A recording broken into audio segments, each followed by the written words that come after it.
Hello friend and fan friends. This is a supplement to the first glue laminated frame video that you've just seen. What we're going to do in this video is go a little more in depth into our glue laminating process. On our first video, we learned about where the joints can be and where they cannot be. We also learned about glue time. We learned one other important thing, that we're going to try to speed up the process on this next frame. 5 hours per frame is just too long. So I think I have a plan of how we can speed up the process of glue laminating to how we actually did it. I'm also going to point out a challenge that we found with the first frame that I'm going to try to avoid doing it on the next 4 frames. Again, it has to do with time. So let me set up our frame and then I'll explain a little bit better of what we learned on our first one and how we want to change it this next time to see if we can speed up the process. How we started off with our first frame is we took our bendy slat, 8 foot long, we stuck it in our form, and we kind of wrapped it around within the form, and then we would clamp it every, every 2-3 feet just to hold it in place. Then what we would do is we took the next slat, went over to our table, slathered some glue on it, brought it back, had to undo the clamps, stuck the next slat in there, put the clamps back on, and then we'd go get our next piece of wood, slather glue on it, come back, undo the clamps, and we did this all the way around several times, one board at a time. That seems to take a lot of time, a lot of clamping, and a lot of unclamping, which is really, I don't think is necessary. What we did towards the end of the first time we did this is we glued 3 slats together on our table, brought them over, undid the clamps, and bent 3 at a time and placed those in our mold. So that was a lot less clamping and it seemed to work really well. We're going to do the same thing with our next frame. However, we're going to change it slightly. If you remember, we have to cut these back about 1 foot or 2 or 3 so that we have a nice overlap of the joints so they're not all stacked on top of each other. What we did on this first frame is we had a short one and then a really long one and then another short one. So what would happen is with the short one, I'd have to try to wiggle the next piece of wood behind it, between the two. That didn't work real well. So what we're going to do is we're going to do a long board, a medium board, and a short board. That way, then we can just come back and do 3 more and 3 more. So we don't have to try to fit our slat between 2 other pieces of wood. I hope that made sense, but I think by doing 3 at a time instead of 1 at a time, it'll work really well. So we'll be able to do this side, let it be drying, then we'll glue up the other side with 3, let that be drying, then we'll fill in the middle with 3, and I think that should speed up the process. It's kind of a challenge with something as big and as long as this, doing it yourself. But I think it's going to turn out okay. So what we're going to do now, we're going to take the frame out. I'll get the glue station all ready to go, and we'll start gluing 3 boards together instead of just having 1 in place, and then 2, and then 3, and then 4. We're going to do 3 at a time, see if we can speed this up. So another thing we learned in our first glue up was speed counts. Of course, we already knew that. I've watched other videos and when they do their glue ups, and they've used a little tray and a little roller. And this is really kind of cool. It works great. You put your glue in your tray, you put the roller on there, and then you just roll out the glue. Doesn't work when you have something this big because time is of the essence. I do have this glue, which is extended time, but you've got to get the glue on, you've got to get it on fast. So instead of using the roller, we're still using the pan for glue, but we've opted to use a brush. I have an old paint brush, stick the glue in here, put the brush in there, swirl it, slather on the glue. So we're going to do that right now. Okay, we have our 3 pieces of wood here. We are going to slather on glue on the shortest one. That way we'll know where to stop putting the glue on. First, we just need to dump some glue in our tray. You could use gloves if you want to, but you get glue all over your hands anyway, and it'll just wash off at the end of the day. So you can use gloves, but I don't. So we're just gonna slather our brush in our glue. Put a moderate layer of glue on the slat. You do have some working time, but not a lot. So I don't dilly-daddle. Okay, that's enough glue on our first strip. Then we're going to take our second longest strip, line up the 2 edges, place it on the top, slather some more glue on our next piece.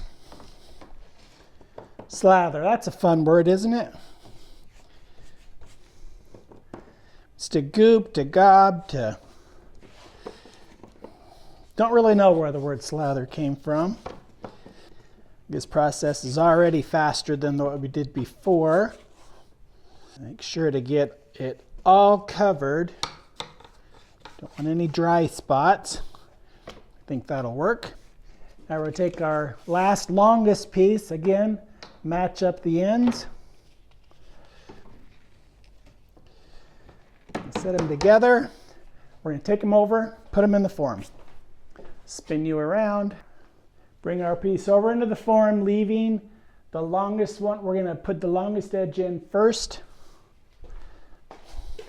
or the longest edge in against. Okay, try number 2. In our first step, when we was over putting it in the form, I hurried too fast. And I actually broke 2 of our slats. I would show you what happened, but there was also, how do you want to say, a wardrobe malfunction that you don't want to see. So, to save you any of that, we're just going to do it again. Hopefully not the wardrobe thing, but yeah. This time although we're gluing them all up at the same time, I think when we stick them in our form, we'll just do them individually, or be more careful. That one's on top of that one. Sometimes to speed up, I guess you got to slow down. More glue, more glue.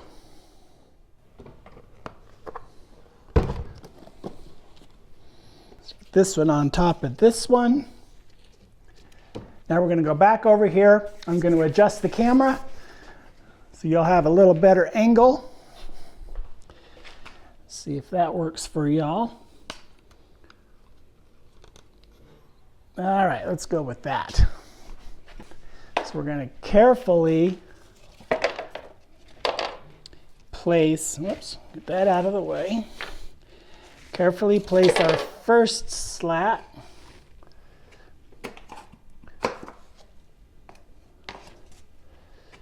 Well, that has got a reverse bend on it. There we go. I will place our next longest one in there, being careful to easily take it around our little bend here. Third one. Little slower. That's better. All right. So now we're going to make sure they're all level here. And we want to use our first clamp to spring it together. We'll push on these back pieces here to kind of shove the whole piece of wood up into the form here to push against it. Closing our gaps, pushing that down, keeping it flat. And we'll do another clamp there. And clamp there. I don't think you can have too few clamps.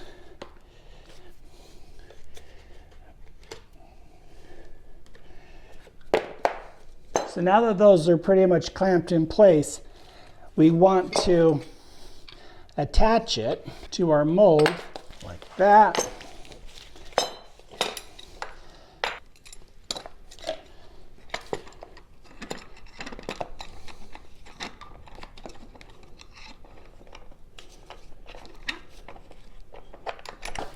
You also want to do this in a bit of a, you start on one end, pull it all tight towards the mold, and just kind of let it ease out on this end over here. If you tighten both ends, then the middle can't move.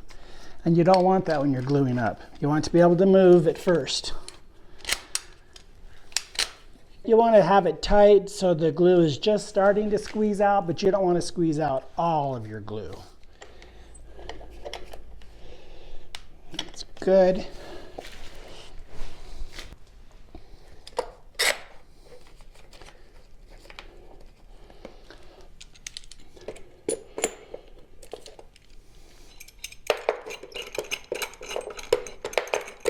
While this cooks, we're going to go ahead and make 3 more slats for the other side. I think this is already faster because we've had 1 clamp up instead of 2 already. So let's get over to make the other slats and follow the same process, and then we'll get back with you.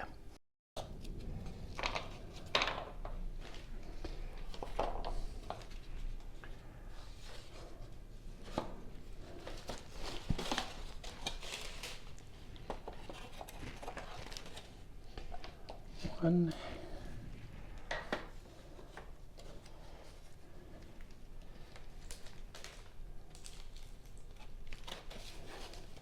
Very careful here, the bin's a little bit tighter.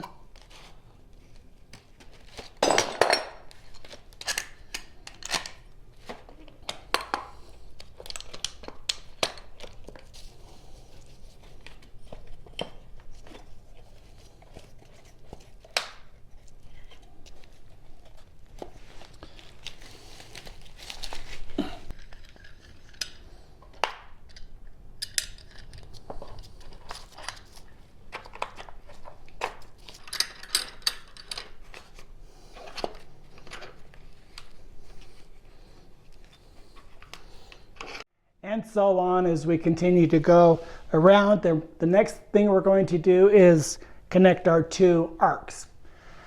But that side should be dry enough to take off some of my clamps, so I can use those to clamp up this next middle section.